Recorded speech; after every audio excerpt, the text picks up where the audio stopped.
Seigneur, lorsque je parle à tes fidèles, à ceux qu'on appelle tes fidèles, je crains de ne savoir leur livrer ta parole, leur transmettre ta voix.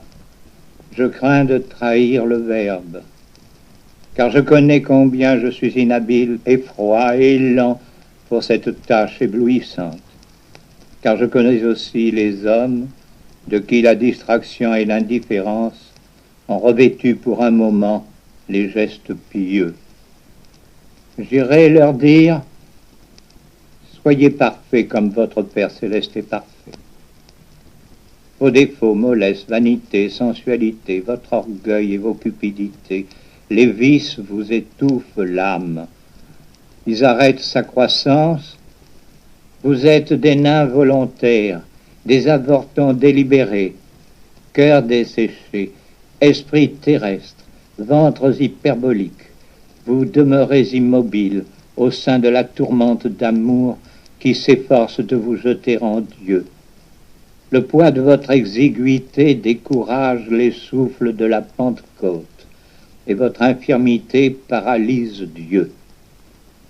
Dieu qui vous crie: les violents remportent le ciel. Se faire violence, fit donc. Il est plus élégant et plus facile de suivre la nature, cela donne un cachet artiste. On a besoin de ce vernis désinvolte pour glisser esthétiquement parmi l'admiration bourgeoise ou leur critique. Alors Dieu vous crie encore, sans que vous écoutiez: tu aimeras le Seigneur de tout ton cœur, de toute ton âme, de toutes tes forces. Il est donc question d'aimer Dieu, et de cette façon, absolument. C'est fou, impossible. Cette parole est dure, et qui peut la supporter? Aimez-vous les uns les autres. C'est à ce signe qu'on vous reconnaîtra pour mes disciples. La charité, l'omission du mal, ne pas médire ni calomnier, respecter le bien d'autrui, même lorsque le vol ne léserait point la respectabilité, la réputation. Toi, dévote hargneuse, il te faudra douce aller à ton foyer et soigner ta famille, au lieu d'encombrer l'église de tes oraisons brimeuses du clergé, des bedeaux et des fidèles. Bavarde, sache que le royaume des cieux est en nous, dans le grand silence du cœur.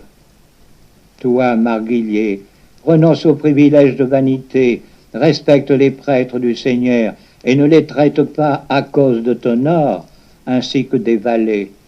Toi, patron retors et dévot, paie donc tes employés leur juste prix et sois même large.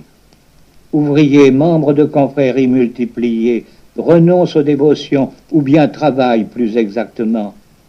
Vous tous, ne couvrez pas vos mesquines vilenies, vos lâchetés obscènes de scapulaires, de voiles blancs, de rubans et d'insignes. Ne vous dérobez pas sous les plis des bannières, ne vous retranchez pas dans un faste correct pour des cérémonies de bon ton, gestes soigneusement vidés par vous de toute mystique. Vous, des chrétiens, savez-vous ce qu'ils sont, les vrais? D'autres Christ. Savez-vous comment on le devient? Celui-là qui veut être mon disciple doit se renoncer, prendre sa croix chaque jour et me suivre.